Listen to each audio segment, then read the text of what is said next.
Welcome to Français facile, Easy French. Activez la fonction de traduction pour une meilleure compréhension de l'histoire.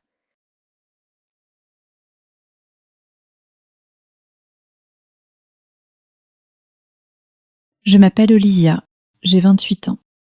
Je suis mariée depuis 5 ans avec David. Mon mari a 30 ans. David est un homme bon. Il est gentil, calme et doux. Il ne crie jamais. Il ne s'énerve jamais. Il ne me manque jamais de respect. Il m'écoute toujours, même quand je parle trop. Il est patient. Il m'aide quand je suis malade. Il prépare de la soupe quand j'ai de la fièvre. Il me couvre d'une couverture quand j'ai froid. Il fait la cuisine quand je suis fatiguée. David est un bon mari. Mais il a un problème. Il ne gagne pas beaucoup d'argent.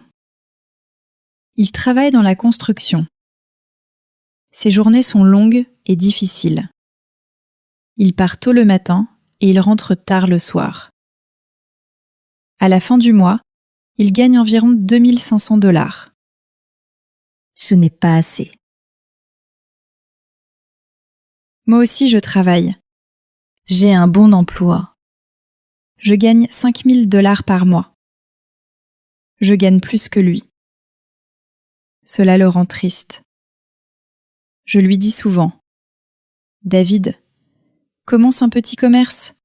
Tu peux ouvrir une boutique. » Il me répond toujours : « Je ne sais pas comment faire. » Je l'aime, mais parfois je me sens en colère. Je veux une vie meilleure. Je veux plus de confort. Je rêve d'une grande maison avec un jardin. Je rêve d'une belle voiture. Je rêve de vacances au bord de la mer. Mais nous n'avons rien de tout cela. Nous vivons dans un petit appartement. Les murs sont blancs mais vieux. La cuisine est petite. Nous n'avons pas de salon élégant, seulement un canapé simple. Nous n'avons pas beaucoup de meubles. Tout est basique. Quand je regarde la maison de mes amis, je me sens triste. Alors chaque jour, je dis à David : « Tu n'es pas comme les autres hommes. Les autres achètent des cadeaux à leurs femmes. Les autres ont de grandes maisons. Les autres ont des voitures modernes. Les autres ont des affaires. Toi, tu n'es pas un bon mari. » David reste silencieux. Il baisse les yeux. Il ne dit rien. Mais je vois la tristesse dans son regard. Ses yeux parlent. Ils disent : « Je fais de mon mieux, mais ce n'est pas assez pour toi. » Chaque mois, il reçoit 2500 $. Il garde seulement 1300 $ pour nous. Il donne 1200 $ à ses parents car ils sont vieux et malades. Je comprends, mais parfois je me sens jalouse. Je veux plus pour nous. Un soir, il rentre tard. Je l'attends avec impatience. Quand il arrive, je lui demande : « Où étais-tu ? » Il dit doucement : « Je cherchais un autre travail. » Je me sens heureuse et je demande vite : « Tu as trouvé ? » ?»« Non, mais je vais continuer à chercher, » répond-il. Le lendemain, David se lève très tôt. Le ciel est encore noir. Il sort avant le lever du soleil. Toute la journée, il cherche. Le soir, il rentre très fatigué, mais il sourit. « J'ai trouvé un deuxième emploi, » dit-il. « Je vais travailler le soir dans un restaurant. Je vais gagner 2000 $ de plus. » Mon cœur se remplit de joie. Bravo, David, tu es courageux. À partir de ce jour, David travaille 2 emplois.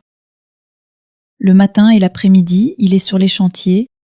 Le soir et la nuit, il sert dans un restaurant. Il se lève tôt, il rentre très tard. Il n'a plus de temps pour se reposer. Il n'a plus de temps pour sourire. Il n'a plus de temps pour parler avec moi. Je le vois courir chaque jour. Son visage devient pâle. Ses mains sont abîmées par le travail. Ses épaules sont lourdes. Mais il ne se plaint pas. Il continue. Pour moi, pour nous. Un soir, je prépare le dîner. J'attends David. La porte s'ouvre, il entre. Il a l'air très fatigué. Ses mains tremblent. Ses pas sont lents. Soudain, il tombe sur le sol. « David !» criai-je. « Qu'est-ce qui se passe ?» Il dit avec une voix faible. « Je suis juste fatigué. » Je cours vers lui. Je tremble. Je l'emmène vite à l'hôpital. Le médecin l'examine. Il dit « Votre mari est épuisé.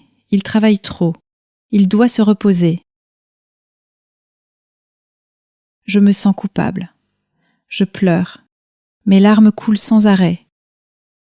Je prends sa main et je dis « Je suis désolée, David. Pardon. » Il sourit doucement, même malade. « Ne pleure pas, mon amour, dit-il. Tout ira bien. » À ce moment-là, je comprends une grande vérité. David n'a pas besoin d'être riche. Il n'a pas besoin d'or ni de bijoux. Il n'a pas besoin d'une grande maison ni d'une voiture de luxe. David est déjà un bon mari. Il m'aime, il me respecte, il prend soin de moi, et c'est suffisant. Je serre sa main et je dis « Je t'aime, David ». Il sourit et répond « Je t'aime aussi ». L'argent est important, oui, mais l'amour est plus fort. L'amour est plus précieux. Je ne comparerai plus jamais David aux autres hommes. Car il est unique, car il est mon mari, car il est mon vrai trésor. Aujourd'hui, quand je regarde David, je vois un homme courageux. Il travaille dur, mais surtout il aime profondément. Je ne rêve plus de voitures chères ni de grandes maisons.